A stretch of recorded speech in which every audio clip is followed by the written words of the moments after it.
आज जौनपुर के Shri Krishna inter college में इस ऐतिहासिक कार्यक्रम में पधारे बहुत बड़ी संख्या में मेरी माए बहनें, प्यारे नौजवान साथियों, बड़े बुजुर्गों, मीडिया के साथियों, पुलिस के भाइयों बहनों, मैं आपका बहुत बहुत धन्यवाद करता हूं। मैं अपनी बात को शुरू करूं इससे पहले जो मैं दाईं तरफ मेरे साथी खड़े उनसे आग्रह करूंगा, सर प्लीज आग्रह ये करूंगा कि अगर ये बल्ली टूट गई तो कई लोगों को चोट लगेगी। आपकी एक लापरवाही बहुत परेशानी खड़ी कर देगी। मेरा आग्रह है कि आप लोग बैठ जाओ, तभी बात रखूंगा जब आप लोग बैठ जाओगे। जब तक आप ये जो सामने यहाँ खड़े इनको भी कह रहा हूं बैठ जाओ, बहनों के सामने जो लोग खड़े, जब तक आप बैठोगे नहीं बात नहीं शुरू होगी। आप बैठो अपनी अपनी जगहों पे, तभी बात शुरू होगी।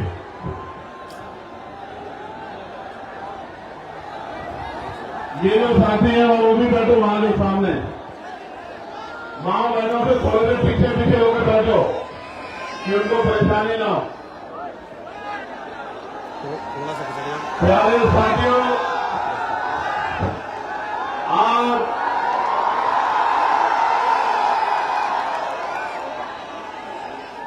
जब अगर जगह नहीं है तो वहां से इधर निकल जाओ, लेकिन व्यवस्था मत करो, चोट लग जाएगी। मुझे आपकी फिक्र है, क्योंकि एक भाई को भी चोट देने को नुकसान होगा। मैंने आपका प्यार देख लिया, लेकिन खाली करो उसको, नुकसान हमारा ही होगा इसलिए कह रहे हैं। और पीछे वाले परेशान वाले बैठिए, यहां से इधर आइए थोड़ा सा, अगर आप नहीं संभाल पा रहे तो, अगर जगह नहीं है तो पीछे जाइए, लेकिन व्यवस्था का हिस्सा मत बनिए। बहुत मेहनत की लोगों ने सफल कराने के लिए, बहुत मेहनत की एक मेरे भाई ने। जल्दी से खत्म करें, पुलिस के भाइयों से आग्रह कर मदद कराइए। भाइयों क्या कर रहे हैं आप लोग, देखें क्या माइक में लगा देते हैं।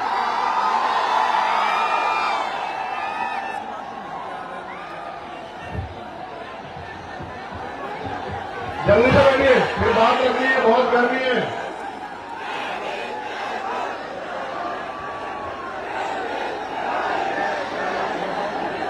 कराइए, व्यवस्था कराइए, मदद होगी आपकी, धन्यवाद होगा। प्यारे साथियों, आज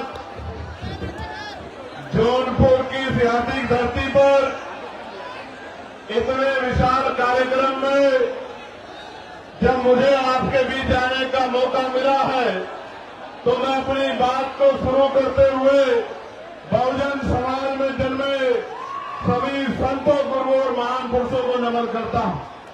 प्यारे साथियों, महामानव तथागत गुरु से लेके जगत गुरु सतगुरु रविदास जी महाराज, गुरु कबीर जी, गुरु नानक जी, संत गाडगे जी महाराज, गुरु वाल्मीकि जी, नारायण गुरु, राष्ट्रपिता ज्योतिबा फूले, छत्रपति साहू जी महाराज, डॉक्टर बाबा साहब अम्बेडकर, माननीय साहब श्री काशीराम, माननीय रामसुर वर्मा, चौधरी महाराज सिंह भारती, जननायक कपूरी ठाकुर, बाबू जगदेव प्रसाद कुशवाहा, तमाम हमारे महापुरुष, जिनमें शिवदयाल, संत रामदेव प्रजापति जी, संतू जी लाल जी, महाराजा बिजली पासी जी, मां उदयदेव पासी जी, महाराजा स्वयंदेव जी, और जौनपुर के गब्बर कहे जाने वाले अमर शहीद बाकेर चमार जी को भी मैं नमन करता हूं। इस महान धरती में एक ऐसे नायक जिन्होंने आजादी के गदर में 1870 अपनी टीम के जरिए अंग्रेजों के पैर उखाड़ दिए थे, जिनको गब्बर की उपाधि दी गई, जिनके नाम से अंग्रेज कांपते थे, ऐसे अमर शहीद जिनको भुला दिया गया, बाके चौहान जी को पुनः याद करता हूं। प्यारे साथियों, आज के कार्यक्रम को सफल बनाने के लिए जो मेहनत की गई है, उनमें हमारे प्रदेश के अध्यक्ष भाई सुनील कुमार चित्तौड़ जी, विनय सागर जी, गोरखनाथ बोध जी, जावेद इकबाल जी, मनोज कुमार यादव जी, अनिल प्रेता जी, सुनील लंकेश जी, विवेक कुमार राघव जी, बहन सुनीता जी, जियालाल प्रजापति जी, आशुतोष कुमार जी, अजय जी, अरविंद जी, प्रदीप कुमार जी, ए.के. गौतम जी, जितेंद्र भारती जी, भानु भारती जी, रत्नेश जी, भाई राजीव रियाज जी, सुनील पटेल जी, राजेश गौतम जी, मुकेश जी, पवनेश जी, संदीप सोनकर जी, रविकांत जी, विजय आजाद जी, सत्येंद्र गौतम जी, डॉक्टर सुमन जी, साहब सौरभ जी, भाई अनिल कुमार गौतम जी, डॉक्टर संजय वर्मा जी, मुकेश वाल्मीकि जी, सुशील सागर जी, आकिब जबर जी, तनवीर हसन जी, भोला पटेल जी, तबरेज अहमद जी, भाई सरोज जी, तनवीर अंसारी जी और भाई एस.पी. मानव जी, शैलेंद्र कुमार जी, राजमणि पटेल जी, राकेश सिद्धार्थ जी, हीरालाल जी, अहद भाई, इरशाद भाई, उदय प्रताप जी, डॉक्टर शमशेर जी, इंजीनियर राहुल जी, चंदन सिंघानिया जी, समरजीत पटेल जी, अमन जी, अजय जी, अनिल कुमार जी, अच्छी लाल जी, नूर आलम जी, नीलेश जी, दीपक जी, आनंद जी, रमेश जी, राजा जी, प्रमोद जी, चंद्रसेन जी का मैं बहुत बहुत धन्यवाद करता हूं। प्यारे साथियों, मैं अगर आज सबसे ज्यादा किसी का धन्यवाद करना चाहता हूं तो अपनी मातृशक्ति का करना चाहता हूं, अपनी माओं का, बहनों का, बच्चियों का, और इसलिए धन्यवाद करना चाहता हूं इसलिए क्योंकि मैंने आने से पहले एक दादी को देखा जो मोटरसाइकिल पे आई है। मुझे नहीं पता वो कहां बैठी है, वो 100 किलोमीटर से आई है, 100 किलोमीटर से मोटरसाइकिल पे। मैंने उन माओं को सुना जो पैदल आ रही थी और उनसे पूछा गया कि आप कहां से आई हैं, तो उन्होंने जो बात कही कि हम अपनी बस लेके आए हैं, अपने पैसे से आए हैं, और अंत में उन्होंने कहा कि उनके पास चाय के पैसे भी अब नहीं बचे। इस प्यार का, इस कर्ज का आज मेरे पास कोई जवाब नहीं है, लेकिन अपनी बात को शुरू करते हुए सबसे पहले आपको ये कह रहा हूं, एक अवसर बनने दीजिए। आपके कच्चे घरों की, आपकी गरीबी, बेबसी, परेशानियों पे, तकलीफों को संकल्प करके कहता हूं, जिस दिन अवसर बनेगा, एक साल के अंदर अगर आपके घरों में चिराग नहीं जले, आपके दिल से आशीर्वाद नहीं निकला, आपकी परेशानियां हल नहीं हुई और आपकी आंखों के आंसू नहीं सूखे, आपकी भूख, जिनके लिए आज परेशान होना पड़ता, वो भूख नहीं खत्म हुई, आपको मान सम्मान का जीवन न मिला, तो राजनीति छोड़ के घर बैठ जाऊंगा। मेरी बात को आप याद रखना। प्यारे साथियों, मैं अपनी बात की शुरुआत करता हूं और सबसे पहले मैं यहां के एडमिनिस्ट्रेशन और पुलिस के भाइयों का धन्यवाद करना चाहता हूं। धन्यवाद इसलिए करना चाहता हूं, उन्होंने ऐतिहासिक काम किया है, ऐतिहासिक काम। किसी विधायक की रैली होती है तो भी 8 दिन पहले परमिशन दी जाती है, लेकिन उन्होंने कल रात परमिशन देके जो उपकार हम पे किया है, मैं विश्वास से कहता हूं कि मैं इन अधिकारियों को कभी नहीं भूलूंगा। मेरी बात को आप याद रखें। आप जानिए, जिसके लिए सुबह उठने से लेकर शाम तक प्रदेश का कोई जिला, देश का कोई जिला ऐसा नहीं है जहां से वीडियो जारी करके मैसेज भेज के ये नहीं कहा जाता कि हम इसको कल का सूरज नहीं देखने देंगे। उसके लिए कल रात को परमिशन आपने दी, मैं आपका आभारी हूं। आपको क्या लगता है, कि इस तरह की चीजों से आप चंद्रशेखर आजाद के प्रति जो प्यार लोगों के दिल में उसको कम कर सकते हैं? नहीं, ये गलतफहमी है आपकी। आप अगर आज सुबह परमिशन देते और ये टेंट भी नहीं लगता, एक कुर्सी पे खड़े होकर भाषण देकर अपने लोगों को कह के जाता कि याद रखना मेरी बात को। मैं किसी धरना सेठ का बेटा नहीं हूं, किसी व्यापारी का बेटा नहीं हूं, किसी नेता का बेटा नहीं हूं, एक प्राइमरी स्कूल के हेडमास्टर का बेटा हूं। संस्कार है मेरे अंदर, मैं गरीबों का दर्द जानता हूं। और फिर कह रहा हूं, एक बार पैदा होता आदमी, एक बार मरता है। ना मैं दोबारा पैदा हो सकता हूं, ना मैं 2 बार मर सकता हूं। एक दिन मुझे भी जाना है, लेकिन अगर जब तक जीवन है मैं इनके हक अधिकारों के लिए लड़ता रहूंगा। इस बात को शासन, प्रशासन और सरकार भी याद रखें, मेरी बात को याद रखें। आप मेरी बात को सुनो, मेरा पर चले तो एक शब्द ना कहूं और ऐसे ही चला जाऊं, लेकिन जब आया हूं तो अपनी बात कहना चाहता हूं, क्योंकि गर्मी इतनी है। मेरे ऊपर तो टेंट लगा है, लेकिन मेरी माए बहन, मेरे भाई, मेरे बच्चे, मेरे छोटे नौजवान साथी बड़े बुजुर्ग गर्मी में है, पसीना आ रहा है। मैं तो जानता हूं लोग पैसे पे नहीं जाते, खाने पे, मिठाई पे, शराब पे नहीं जाते, और आप अपने इस बेटे को इज्जत, प्यार, आशीर्वाद देने के लिए इस गर्मी में बैठे हो। नहीं है मेरे पास आज आपको देने के लिए बहुत कुछ नहीं है, लेकिन इस मंच से कह रहा हूं, मेरे खून का कतरा कतरा भी अगर आपके लिए बह जाएगा तो ऊप नहीं कहूंगा। मेरी बात को आप याद रखना। प्यारे साथियों, मैं कुछ समय इस गर्मी का आपका लूंगा, क्योंकि बहुत महत्वपूर्ण बात आपसे करनी है, और आपने भी अपना काम छोड़ा है। एक एक पैसा इकट्ठा करके आपने इस रैली को सफल बनाने का प्रयास किया।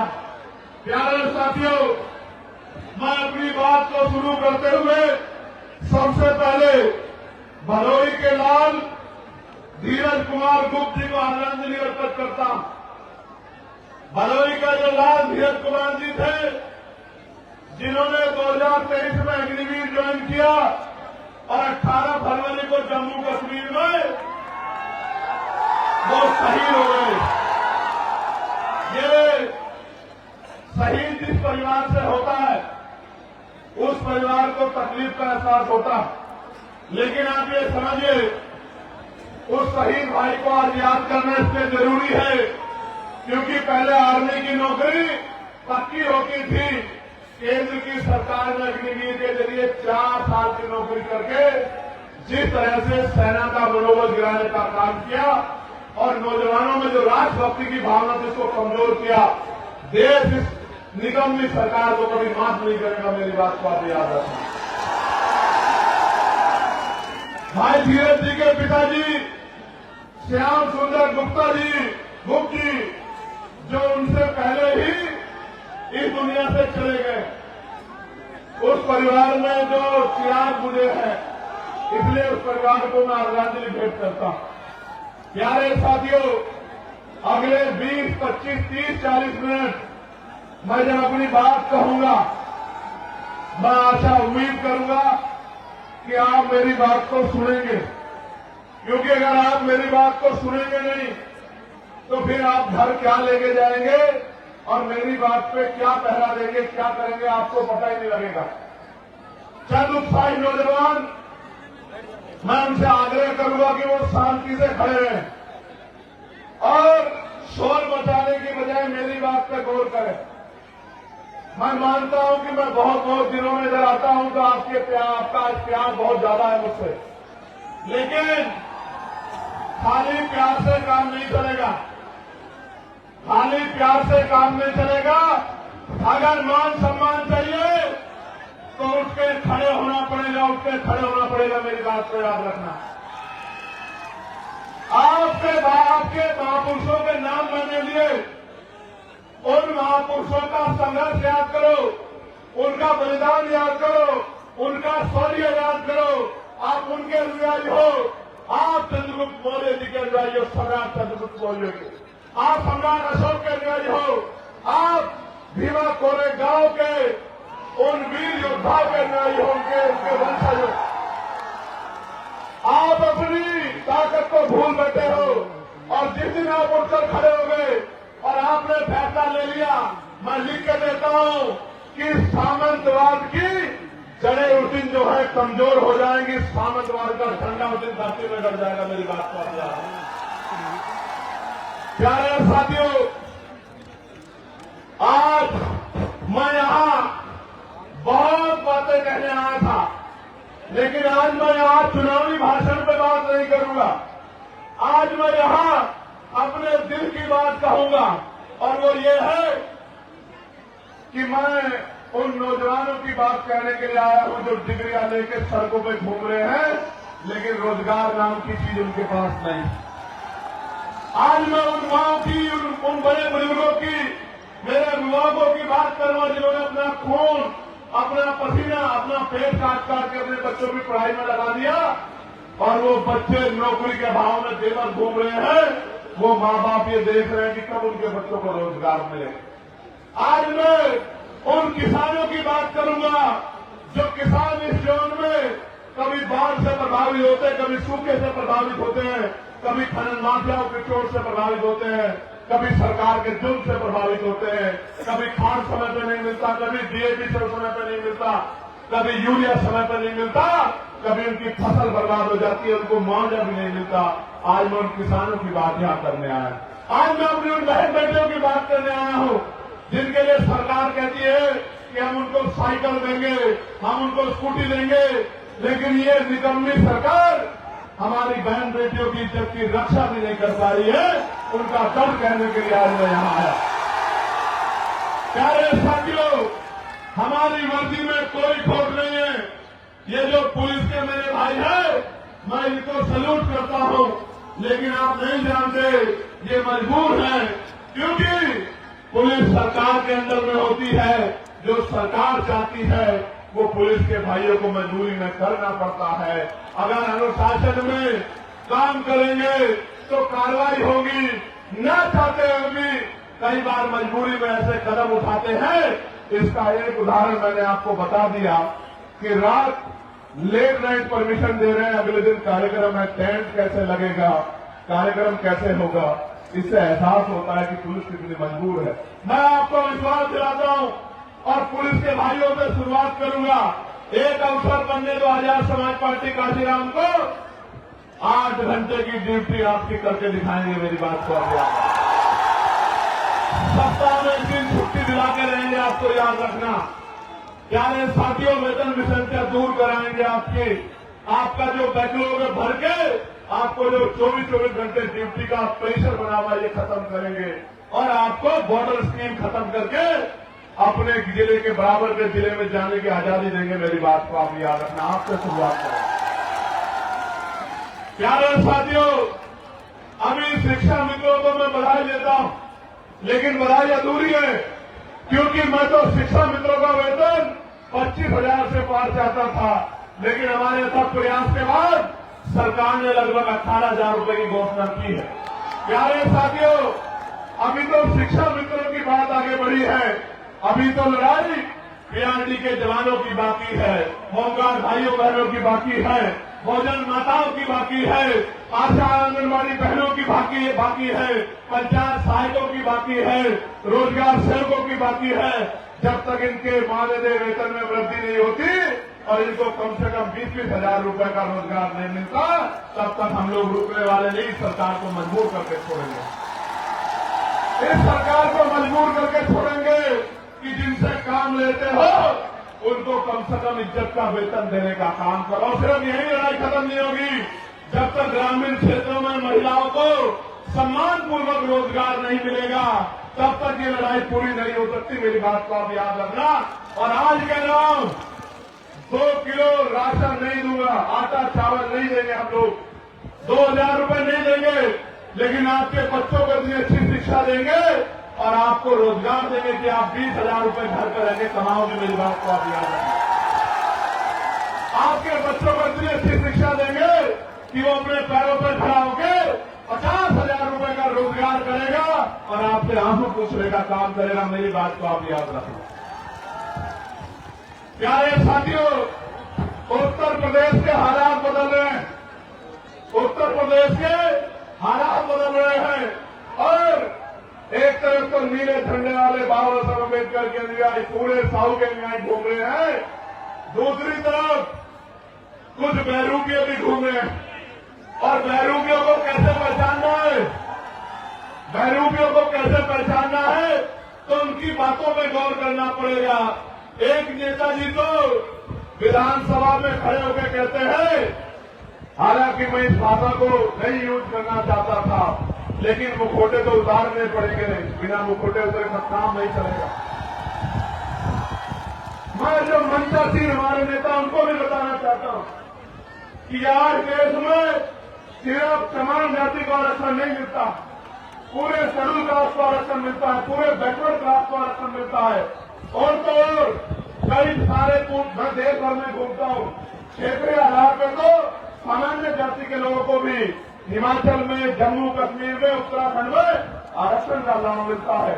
और तो और 2019 से ईडब्ल्यूएस के जरिए सामान्य जाति के गरीबों को भी आरक्षण का लाभ मिलता है। लेकिन सामंतवादी सोच क्या होती है, इसका उदाहरण मैं आपको बताता हूं कि एक नेता असेंबली में खड़े होकर कहते हैं कि मैंने केवल से पूछा कि आप चमार बनना चाहते हैं। आप समझो मानसिकता क्या है, वो ये बताने का काम कर रहे हैं, क्योंकि निषाद समाज के लोग ये मांग कर रहे हैं कि उनको शेड्यूल कास्ट में रखा जाए, तो ये बताने का काम कर रहे हैं कि जो आरक्षण लेता है वो चमार बन जाता है। और मैं उन नेताजी को और उनके बड़े नेताजी को कहना चाहता हूं मंच से, कभी बाकी चमार का इतिहास पढ़ना तो आपको पता लगेगा, और कभी सिर्फ बाकी चमार का इतिहास मत पढ़ना, कभी चमार रेजिमेंट का इतिहास पढ़ना तो आपको पता लगेगा कि हमारे शौर्य का, कि बहुजन समाज में शौर्य कितना। मैं तो बार बार कहता हूं कि बना के देखो, अहिर रेजिमेंट बना दो, गुजर रेजिमेंट बना दो, पाल रेजिमेंट बना दो, प्रजापति रेजिमेंट बना दो, निषाद रेजिमेंट बना दो, और देश की सेवा में, देश की रक्षा में मौका दो बहुजन समाज के लोगों को, हम दिखाएंगे देश की रक्षा कैसे होती। बनाओ मौर्य रेजिमेंट, बनाओ साक्य रेजिमेंट, बनाओ कुर्मी रेजिमेंट, अगर आपका हिम्मत है बनाओ पटेल रेजिमेंट, और दोनों का हम बताएंगे हमारे अंदर कितनी क्षमता। इतिहास लगा है कि हमने अंग्रेज हो या कोई और शासक हो, किसी के आगे घुटने नहीं टेके, इतिहास बात का गवाह। प्यारे साथियों, आगे बढ़ेगी बात। अब 15 मार्च को मैं निमंत्रण भी देता हूं, और क्योंकि मीडिया पता नहीं क्या प्रचार करेगी, तो आपको बताना भी चाहता हूं कि 15 मार्च को बाराबंकी में आजाद समाज पार्टी का जैसे आज रेला हुआ ना, ये बहुजनों का मेला लगा है यहां जौनपुर में, ऐसा ही मेला लगेगा बाराबंकी में। बाराबंकी में 15 मार्च को, और वो जो बहरूपिये है उनकी पार्टी कह रही है कि हम बहुजन समाज का दिवस मनाएंगे 15 मार्च को। क्यों मनाएंगे सुनो, क्योंकि 15 मार्च को मान्यवर साहब श्री काशीराम साहब की जयंती है। लेकिन क्यों मनाएंगे, क्योंकि आपके पास वोट है इसलिए, और आप मान्यवर काशीराम साहब का सम्मान करते हैं। मगर ये नहीं बताएंगे कि मान्यवर काशीराम साहब की जयंती में जो अवकाश तय हुआ था, इन्हीं बहरूपियों की सरकार ने उस अवकाश को कैंसिल करने का काम किया। और तो मान्यवर काशीराम साहब के नाम से बने जिले का नाम भी इन्हीं बहरूपियों ने बदलने का काम किया था। और तो और माननीय काशीराम साहब के नाम से सहारनपुर में बने मेडिकल कॉलेज का नाम भी इन्हीं बहरूपियों ने बदलने का काम किया था। और उससे भी तकलीफ दे प्रमोशन में रिजर्वेशन का बिल भी इन्हीं बहरूपियों के नेता ने पार्लियामेंट में फाड़ने का काम किया था, जिसकी वजह से हमारे SC/ST के कर्मचारी अधिकारियों को खून के आंसू रोने पड़े और डिमोशन हमारे लोग का हुआ। अगर इनकी जगह में होता तो माननीय काशीराम साहब का नाम बदलने की बजाय एक और मेडिकल कॉलेज दूसरे महापुरुष के नाम पर बना। इनकी जगह में होता तो प्रमोशन में रिजर्वेशन कैंसिल करता, बिल फाड़ने के बजाय SC/ST के साथ OBC के भाइयों को भी प्रमोशन में रिजर्वेशन का लाभ दिलाने का काम करता।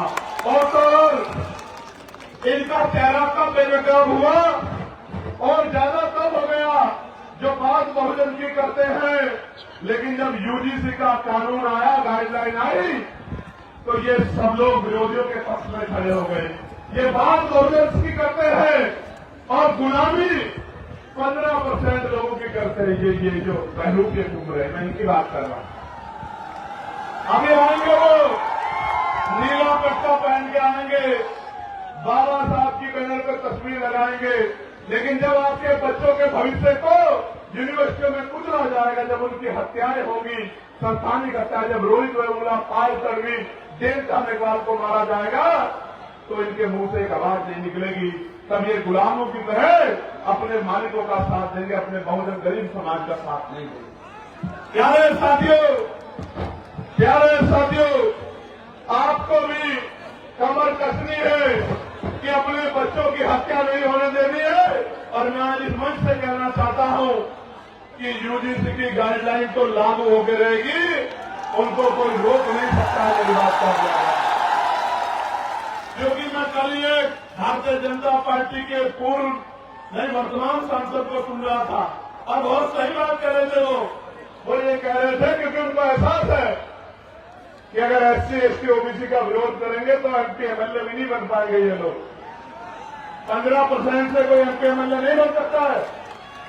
मैं आपको कह रहा हूं, जो आपके अधिकारों का विरोध करे उसके लिए नारा मेरा याद रखना कि ना तो नोट उनको देना और ना वोट उनको देना जो आपके अधिकारों का विरोध करते हैं, आपके बच्चों का विरोध।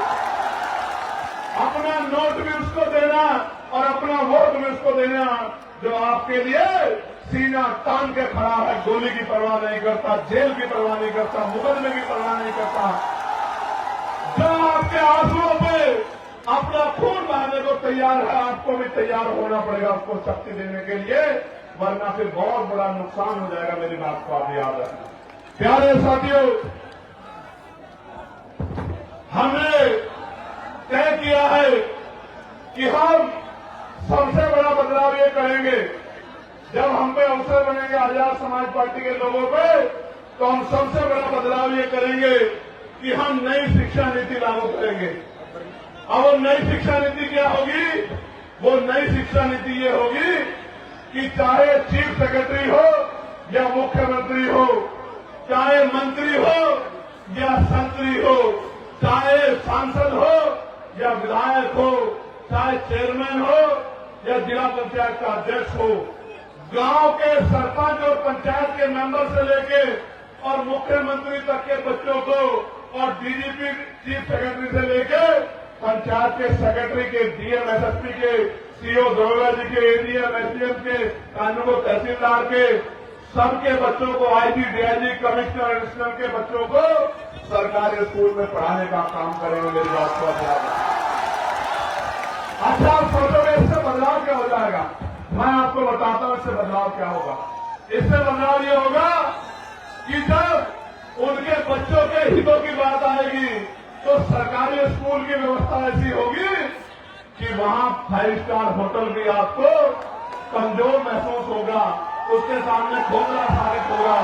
क्योंकि जब एक स्कूल में एक ही टेबल पे जिलाधिकारी का, SSP का और किसान मजदूरों का, आम गरीबों का बच्चा बैठेगा तो टीचर भी टाइम पे आएगा, कमरे भी अच्छे होंगे, साफ सफाई भी होगी और पढ़ाई भी अच्छी होगी। तभी जाके गरीबों के हिस्से में जो है अच्छी जिंदगी के सपने शुरू होंगे। प्यारे साथियों, हम हेल्थ पॉलिसी में बदलाव करेंगे। हम तय करेंगे कि जितने भी लोग कानून बना रहे हैं या जो कानून को लागू करा रहे हैं, उन सबका उनके बच्चों का इलाज सरकारी अस्पताल में हो बीमार होने के बाद। जितनी होगा आप देखना, मशीनें भी अच्छी होंगी, एक्सरा भी वही होगा, सारे टेस्ट भी वही होंगे और दवाइयां भी वही मिलेंगी, बिल्डिंग भी अच्छी होगी, सुविधाएं भी होंगी। तो गरीब की जेब पर जो डाका पड़ रहा है इलाज के कारण, ये डाका नहीं पड़ेगा। मेरी बात को आप याद रखना। प्यारे साथियों, हम कानून व्यवस्था को इतना मजबूत करेंगे कि किसी की हिम्मत नहीं होगी किसी गरीब की बेटी की तरफ, उसके बेटे की तरफ, उसकी जमीन की तरफ, उसकी पत्नी बहनों की तरफ मांग उठाने की। मेरी बात को आप याद रखना। और जो गुंडागर्दी करेगा उसको ऐसा सबक सिखाएगी पुलिस कि दोबारा पीढ़ी में भी कोई गुंडागर्दी करने वाला माफिया नहीं पैदा होगा। मेरी बात को आप याद रखना। प्यारे साथियों, ये जो केंद्र और राज्य की डबल इंजन की गुंडागर्दी की सरकार चल रही है, इस गुंडागर्दी की सरकार को सबक सिखाने का समय आ गया। मेरे भाइयों, मैं आपसे आग्रह करना चाहता हूं कि इस गुंडागर्दी का जवाब हमें वोट की ताकत से देना। अभी वीरभानपुर में क्या हुआ? वीरभानपुर में क्या हुआ? सत्ता को खुश करने के लिए पुलिस के लोगों ने मेरी मां बहनों के ऊपर लाठियां चलाने का काम किया। पूरे गांव में कितनी मारपीट की आपको पता है। मैं इनको समझाता हूं कि भाई ऐसा काम मत करो। शराब के नशे में जाके आप गांव में अराजकता करोगे और जनता आपसे विरोध नहीं करेगी तो ऐसा नहीं हो सकता। इसलिए मैं इस घटना का संज्ञान लूंगा और जो अन्याय वहां हुआ है लोकसभा में 9 तारीख से जब लोकसभा चलेगी, उस अन्याय को देश के प्रधानमंत्री के सामने दिखाने का काम करूंगा। उनको बताऊंगा कि उनकी सरकार किस तरह की गुंडागर्दी उत्तर प्रदेश में कर रही गरीबों के साथ। ये जो धर्म की बात करती है, महापुरुषों के सम्मान की, भारतीय जनता पार्टी की डबल इंजन की गुंडागर्दी वाली सरकार मां अहिल्याबाई होलकर का कितना अपमान किया, उनकी मूर्तियां तोड़ तोड़ के जो है वो फैला दी और जो नौजवान संघर्ष करने गया उनको लाठियों से पीट के जेल में बंद कर दिया। इतनी गुंडागर्दी कर रही है सरकार। प्यारे साथियों, काशी द्वार बनाया जा रहा है बनारस में। एयरपोर्ट के पास 16 ग्राम सभा की जमीन को बिना मुआवजे के छीनने का काम कर रहे हैं। सरकार का काम लोगों को घर देना होता है, जमीन देनी होती है, जमीन छीननी नहीं होती। लेकिन उत्तर प्रदेश की गुंडागर्दी करने वाली सरकार जबरन लोगों की जमीनें छीनने का काम कर रही है। प्रयागराज के फूलपुर के चकिनोता मुकुंदपुर गांव में जबरन जमीन अधिग्रहण की जा रही है और किसान आंदोलन कर रहा है। और किसान तो ये भी कह रहा है जान दे देंगे लेकिन जमीन नहीं देंगे। आप ये देखो किस तरह से किसानों को, मजदूरों को नोचने का काम ये सरकार कर रही है। प्यारे साथियों, फतेहपुर जिले में मनरेगा कर्मियों को 6 माह से मानदेय नहीं मिल रहा है क्योंकि नया जी राम जी कानून लाके इन्होंने 40% पहला सरकार को, राज्य सरकार को देने को कहा है और राज्य सरकार पूर्ण कर्जे में है। उत्तर प्रदेश के हर व्यक्ति पे लगभग 30-35 हजार रुपए का कर्ज है इनकी गलत नीतियों की वजह से। आज तो हालात ऐसे हैं, दुकान मंडी, दाल मंडी में जो दुकानें तोड़ी जा रही है, लगभग 100 दुकानें ऐसे जिनका मुआवजा सरकार ने अभी तक नहीं दिया। मिर्जापुर में बाढ़ और सूखे की मार से जनता परेशान है लेकिन सरकार की आंखें नहीं खुल रही है। और गाजीपुर में गंगा कटान और बाढ़ की समस्या से किसान और आम आदमी परेशान है, उनको फसलों का दाम भी नहीं मिल रहा है और सरकार सोई बैठी है। जनपद चंदौली में जो लाइफ लाइन कही जाती है, लेबर कर्मनाशा मुख्य न्याय की इतनी हालत खराब है कि किसान सिंचाई के लिए भी परेशान है। प्यारे साथियों, हमने तय किया है कि अब इस गुंडागर्दी की सरकार को उत्तर प्रदेश से खराब करना है और खदेड़ करना ही नहीं है, इनकी हालत ऐसी करनी है कि दोबारा जनता के साथ अन्याय करने के बारे में ये सोच भी ना पाए। प्यारे साथियों, और उसके लिए आपको मुझे कमर कसनी पड़ेगी, आपको मुझे हिम्मत दिखानी पड़ेगी, आपको मुझे ताकत बनानी पड़ेगी। और जिस तरह 69,000 शिक्षक भर्ती के बच्चों को इन्होंने, जिसमें पिछड़े वर्ग के बच्चे हैं, पाल प्रजापति, कश्यप, सैनी, मौर्य, साकेत, कुशवाहा, बिंद, राजभर, केवट, मल्ला, यादव, गुर्जर, जाट, तमाम पिछड़े जातियों के बच्चे, सैन विश्वकर्मा के बच्चे, मेरी आज भी याद है, लाठियां मार मार के उन बहनों के हाथ तोड़ दिए लखनऊ में, जब वो मुख्यमंत्री के दरवाजे गई, लेकिन उनको नौकरी सरकार ने आज तक नहीं दी। मैं पूछना चाहता हूं, जो सरकार गरीबों के बच्चों की नौकरी छीनने काम करती है, वो क्या गरीबों की जैसी हो सकती है क्या? मैं आपको याद दिलाना चाहता हूं, कप्तान में क्या हुआ मेरठ में, आपने देखा था नहीं देखा था बताओ? जब मैं उस मां को न्याय दिलाने के लिए और अपनी बहन बेटी जिसको उठा ले गए थे गुंडे, उसको बरामद कराने के लिए दौड़ रहा सड़कों में, आपने देखा था नहीं देखा था? क्यों दौड़ना पड़ रहा था मुझे? क्योंकि ये सरकार हमारे बच्चों को न्याय नहीं दिलाना चाहती। और हालत ऐसी है कि मीडिया को भी नहीं, जो मीडिया जिसको लोकतंत्र का चौथा स्तंभ कहा जाता है, अघोषित इमरजेंसी चल रही है उत्तर प्रदेश में, हमारी मीडिया के भाइयों को भी पीड़ित परिवार से बात नहीं करने देते, उनके साथ भी गुंडागर्दी करते हैं। ये आलम हो गया उत्तर प्रदेश में। अब दो ही रास्ते हैं, क्या तो हम इस गुलामी को सहे या फिर हम इस गुलामी की बेड़ियों को जड़ से उखाड़ सके। आप बताओ तैयार हो या नहीं हो? बताओ, बोलो हम बोले, बताओ तैयार हो या नहीं हो? वो जो ऊपर बैठे हाथ बोले, बताओ तैयार हो या नहीं हो?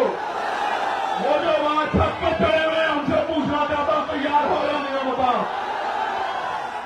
प्यारे साथियों, गौर करो। अब आप जब गांव में जाओगे तो क्या बताओगे कि भैया क्या करेंगे, भैया का साथ क्यों देना है, आजाद समाज पार्टी को वोट क्यों देनी है, आजाद समाज पार्टी का एमएलए क्यों जिताना है, आजाद समाज पार्टी का जिला पंचायत सदस्य क्यों जिताना है, आजाद समाज पार्टी का प्रधान और क्षेत्र पंचायत सदस्य क्यों जिताना, मैं आपको बताता हूं। मैं बताता हूं क्यों जिताना है।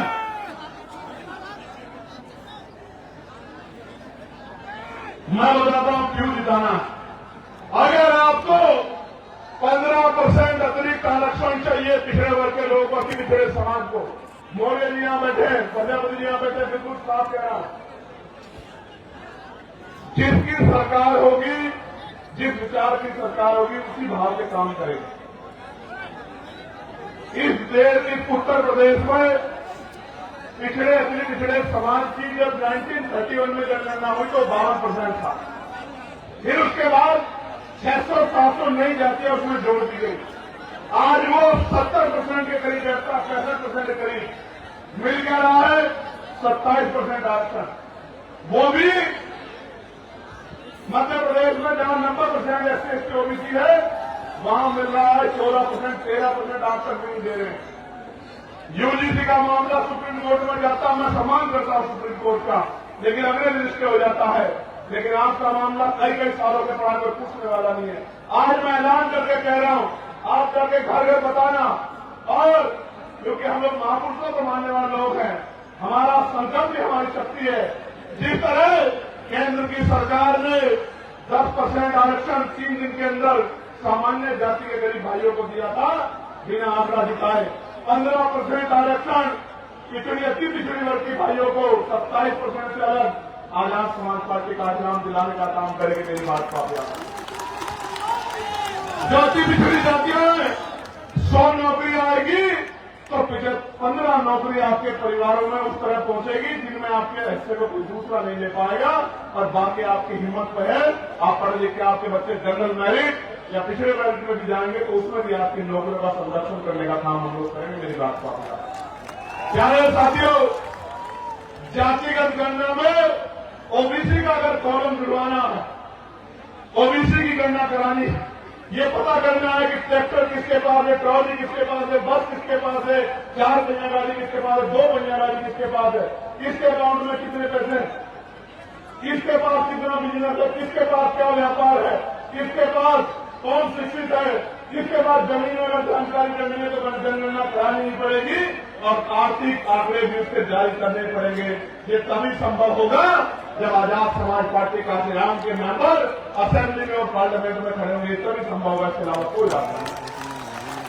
प्यारे साथियों, अगर प्रमोशन में रिजर्वेशन SC, ST, OBC के कर्मचारियों को दिलाना, उनके हितों की रक्षा करनी है, तो आपको आजाद समाज पार्टी काशीराम को ताकत देनी चाहिए। अगर आपको निजी क्षेत्रों में आरक्षण लागू कराना है, अपने बच्चों की हिस्सेदारी सुनिश्चित करनी है भेदभाव वाले समाज में, तो आजाद समाज पार्टी काशीराम को आपको वोट देनी है।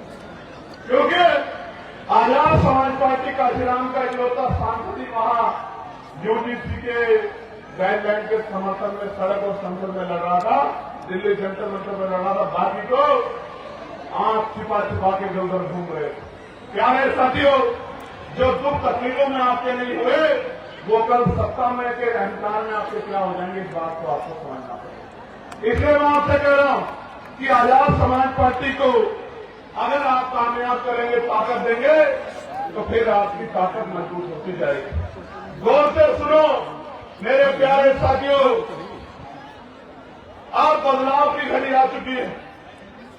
इस घड़ी का मैं भी इंतजार कर रहा हूं और आपको भी इंतजार है।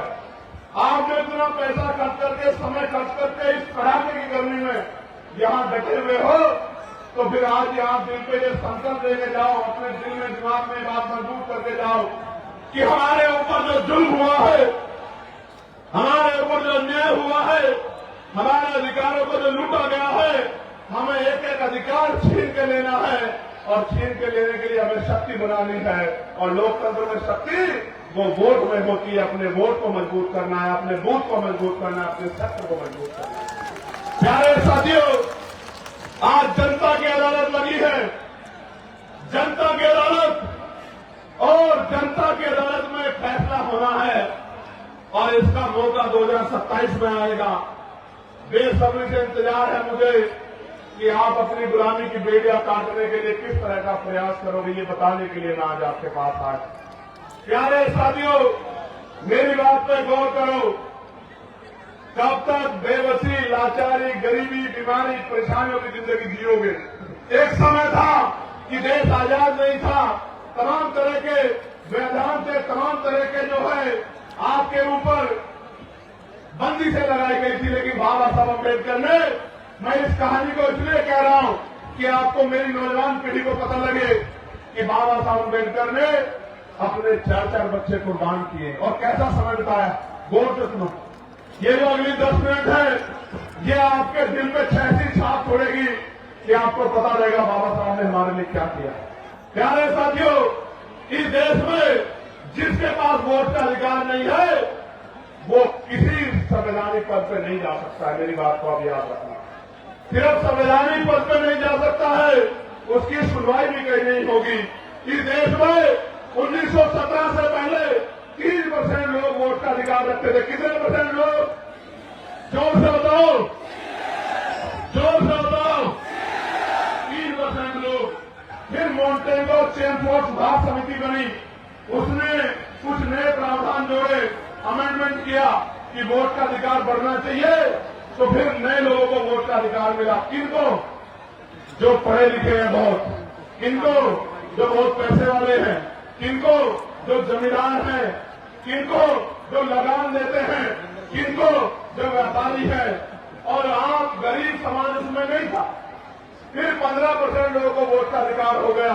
और आपको जान के बड़ा अचरज होगा कि जो आज आपके मसीहा बनते हैं धर्म के नाम पे, जो नारा लगाते हिंदू हिंदू भाई भाई, जो नारा लगाते जात पात पिछड़ो विदाई, एक आदमी नहीं था कि दलित पिछड़ो आदिवासियों को वोट का अधिकार मिल जाए। मैं आपको बताना चाहता हूं कि 1919 से पहले गरीब दलित पिछड़ी महिलाओं को तो छोड़ दीजिए, आदिवासी महिलाओं को छोड़ दीजिए, सामान्य जाति की एक भी महिला को वोट देने का अधिकार भारत के अंदर नहीं था।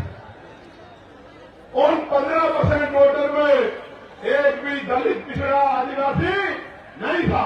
1928 में, मैं अपने नेताओं को भी बता रहा हूं कि वो भी गौर से सुने, 1928 में बाबा साहब अम्बेडकर ने बहिष्कृत भिक्षाणी महासभा के उसके बैनर तले मेमोरेंडम दिया ब्रिटिश काउंसिल को और कहा कि ये लोकतंत्र नहीं है, ये तो धनतंत्र है, पूंजीपतियों का, मनुवादियों का, सामंतवादियों का गठजोड़ है।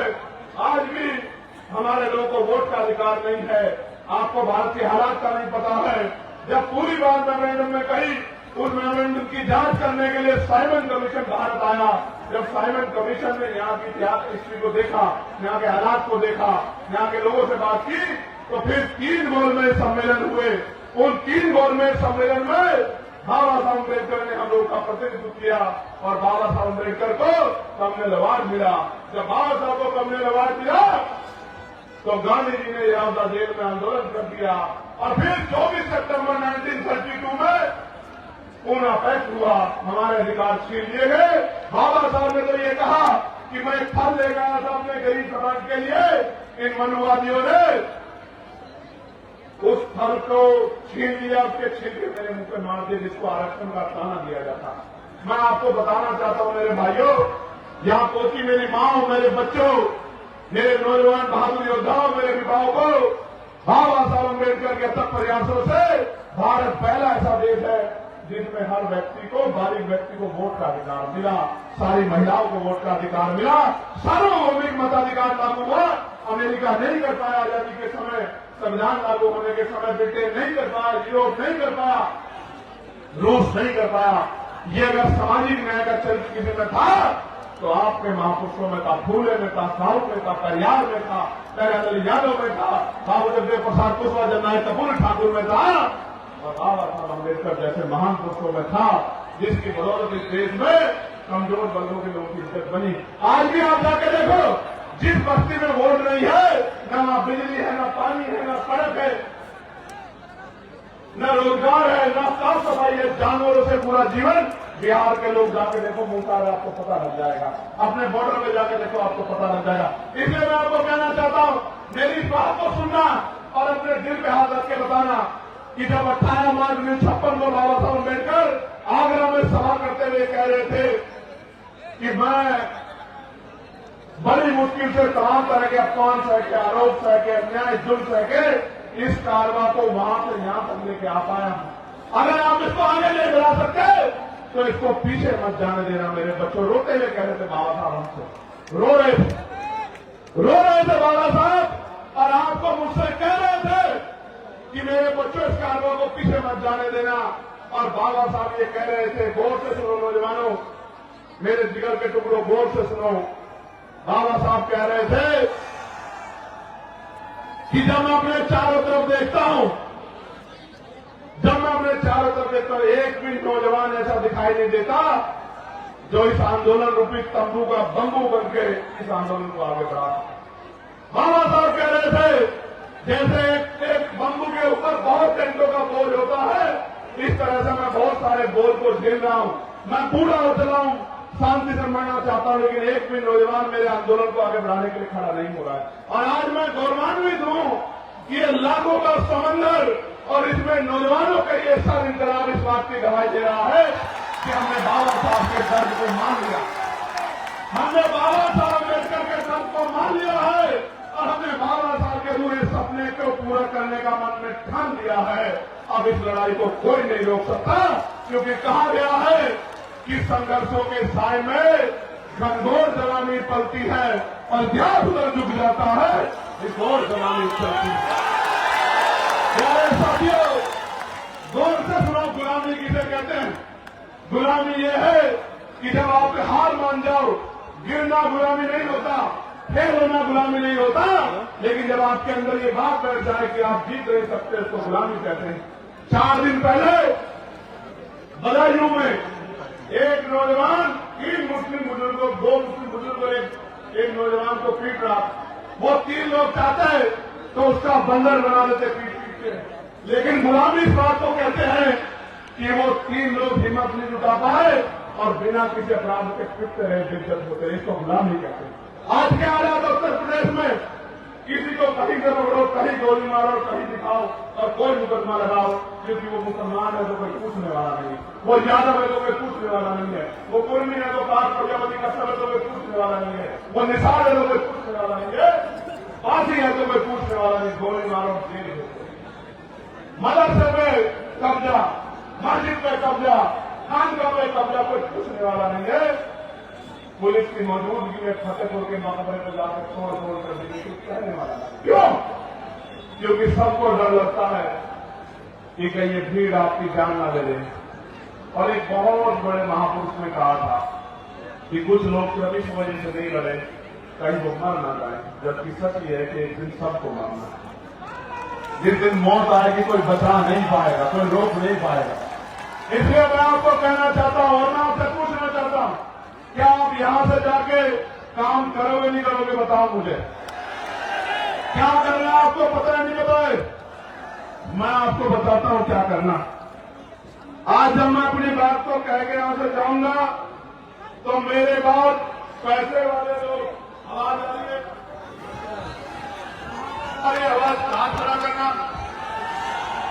अब नीचे करो। जब मैं अपनी बात कह के आज यहां से जाऊंगा मेरे बाद पैसे वाले सक्रिय हो जाएंगे, आपके घरों पे आएंगे, चुनाव का समय आएगा, कहेंगे पैसा ले लो, साठ ले लो, मिठाई ले लो, शराब ले लो। चंद्रशेखर आजाद के चक्कर में मत पड़ो। चंद्रशेखर आजाद बहुत दूर रहता है, आपको यही रहना है। मैं आपको वचन देकर कहता हूं, अगर आपने का काम उठेगी तो आप उठाने वाला चैन से सो नहीं पाएगा। मेरी बात को आप याद रखें। चंद्रशेखर आजाद आपसे दूर नहीं रहता। उनको बता दो कि चंद्रशेखर आजाद आपके दिलों में रहता है और उसको पैसे से निकाल नहीं सकते हो, उसको पैसे निकाल नहीं सकते हो। एक दिन के लिए नहीं दिया वोट। बाबा साहब अम्बेडकर ने कहा है और मानव काशीराम साहब ने कि वोट का अधिकार गुलामी से मुक्ति के लिए दिया है, बिकने के लिए नहीं दिया है। और वोट की रक्षा ऐसे करनी है जैसे बहन बेटियों की रक्षा करते हैं। मैं आपको कहना चाहता हूं मेरे लोगों, बिल्कुल मत घबराना, आने वाला समय आपका है। मेरी बात को आप याद रखें। करना क्या है? करना यह है कि यहां से जाके मुझसे वादा करो कि मैं अपने बूथ को तैयार करूंगा, हर बहुजन समाज के व्यक्ति के घर जाऊंगा, हर घर में जाके अपनी नीतियां बताऊंगा, अपनी पार्टी का एजेंडा बताऊंगा, भाईचारा बनाऊंगा और एक एक वोट आजाद समाज पार्टी के समर्थन में तैयार करने का काम करूंगा। बताओ करोगे नहीं करोगे? करोगे नहीं करोगे? बताओ। मैं अपनी मां को कहना चाहता हूं, अपने इस राज्य में फोन करना, बेटी की ससुराल में, बेटे की ससुराल में, बहन को जो मौसी लगती है मेरी, बुआ को जो आपकी नजर लगती है उसको फोन करना और कहना कि इधर उधर नहीं देखना, इस बार वोट आजाद समाज पार्टी काशीराम को अपने भाई चंद्रशेखर आजाद को जाएगा नहीं जाएगा? बताओ। और आप लोग क्या करोगे? आप लोग ये करना कि अपनी बस्ती को तैयार करना, अपने कस्बे को तैयार करना, अपने गांव को तैयार करना। और अगर सच्ची श्रद्धांजलि देना चाहते हो बाबा साहब को, उनके आंसू को सुधारना चाहते हो, अपने गांव का सपना पूरा करना चाहते हो, तो इस गरीबी बेबसी के जीवन को खत्म करने के लिए आपको खुद को मजबूत करना पड़ेगा। आजाद समाज पार्टी को जब कोई पैसा लगाएगा तो भूल को नहीं आओगे मुझे, जोर से बताओ, दोनों हाथ उठा के बताओ, भूल को नहीं आओगे। ऐसा तो नहीं होगा किसी और की नाराजगी मुझसे निकालोगे? पक्का? कोई ऐसा तो नहीं कि आपको गुमराह कर दे? ताकत बनाओगे बनाओगे, मेहनत करोगे करोगे। मेरे प्यारे साथियों सुनो, मांगने से भीख मिलती है, अधिकार छीनने पड़ते हैं और छीनने के लिए शक्ति बनानी पड़ती है। और जब तक वोट का अधिकार हमारे पास है तब तक ही मौका है कि हम संविधान को मानने वाले लोग हैं, हम किसी दूसरे रास्ते को इख्तियार नहीं कर सकते। इसलिए मैं आपसे कहना चाहता हूं, करोगे ना मेहनत? कौन आता है बताओ, करोगे नहीं करोगे मेहनत? वो जो पीछे है ना बैनर के पास हाथ उठाके बताओ, करोगे नहीं करोगे मेहनत? आवाज नहीं जाने में जाएगी, बताओ वो जो पीछे मेहनत करोगे नहीं करोगे? ये बताओ, इस गरीबी के जीवन में खुश हो गया? इसको बदलना चाहते हो ना? तो पहले खुद को बदलना पड़ेगा। तैयार हो या नहीं हो? अपने महापुरुषों के संघर्ष को कामयाब करोगे नहीं करोगे? ताकत बनाओगे नहीं बनाओगे? जुल्म जाति की बेड़ियां काटोगे नहीं काटोगे? अब मैं चुप हूं, आप बताओ क्या करोगे? मदद करोगे नहीं करोगे? बताओ। आवाज नहीं आ रही, अभी नहीं आ रही। देखो, जब आजाद समाज पार्टी आपके बच्चों को अच्छी शिक्षा मिलेगी, आपके बच्चों को अच्छी चिकित्सा मिलेगी, पढ़े लिखे भाइयों को रोजगार मिलेगा, माँ को घर पे रोजगार मिलेगा, गांव में अन्याय अत्याचार खत्म हो जाएगा, अच्छी सड़कें बनेंगी, बिजली की व्यवस्था होगी, पानी की व्यवस्था होगी, साफ पानी की व्यवस्था, और आपको जीने का मौका मिलेगा। अभी तो गरीबी में कितने सर्वाइव कर रहे हैं। और ये जो भ्रष्टाचार की सरकार है, भ्रष्टाचार की सरकार, इसका एक किस्सा मैं आपको बता देता हूं। मेरे याद आ गया इसका एक किस्सा, भ्रष्टाचार की सरकार का एक किस्सा, वो आपको बता के फिर अपनी बात को खत्म करूंगा।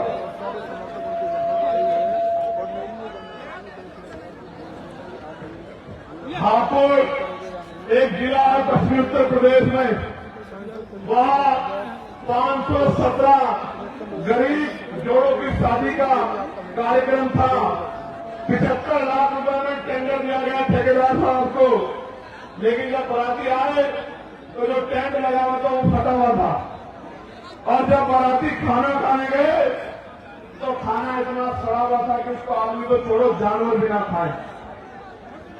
ये योजना नहीं ला रहे हैं, ये योजनाओं के जरिए अपने पेट को भरने का काम करें, गरीबों के हक की मेहनत की कमाई को छीन के ये लूटने का काम कर रहे हैं। इस भ्रष्टाचारी सरकार को हमको 2027 में जवाब देना है, ताकत बनाने। भ्रष्टाचार रोकोगे नहीं रोकोगे, पक्का? तो मैं आपका सबका बहुत बहुत धन्यवाद करता हूं और आपसे अपील करता हूं कि आज से आप काम में जुट जाना।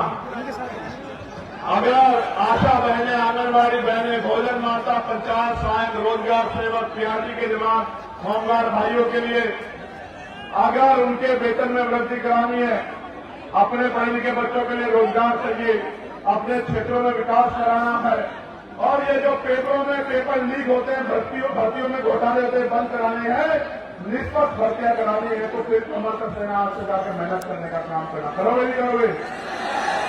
चलो फिर दोनों हाथ उठाकर एक बार धन्यवाद कर दो। ऊपर वाले ने कम हाथ उठाया जो आए, नारा लगाओ मेरे साथ, जय भीम, जय भारत, जय संविधान, जय मंडल, जय जवाहर, वोट हमारा, राज तुम्हारा, नहीं चलेगा, नहीं चलेगा, वोट हमारा, राज तुम्हारा, नहीं चलेगा, नहीं चलेगा। एक नारा जो नया दिया है आज, वोट किसको दोगे? वोट अपना बहुजन को और नोट अपना बहुजन को। समझे नहीं समझे? न मनवादियों को वोट देंगे, न नोट देंगे। वादा करो मुझसे, पक्का? वादा हो गया? चलो बहुत बहुत धन्यवाद आप सबके लिए, मंगल कामनाएं। एक दो नारे और रह गए हैं, जरा जोर से लगा दो। हमारी सेना जिंदाबाद, जिंदाबाद, जिंदाबाद। हमारे अर्धसैनिक बल जिंदाबाद, जिंदाबाद, जिंदाबाद। हमारी पुलिस जिंदाबाद, जिंदाबाद, जिंदाबाद। परमिशन आज समय पर दे दिया करो, क्यों ऐसा करते हैं? सुनो, जब आजाद समाज पार्टी राजकाज में होगी, कोई विपक्ष आदमी रैली करेगा तो हम उसको 1 महीना पहले परमिशन दिला देंगे। हम इनके कोई डरपोक नहीं है जो लोकतंत्र में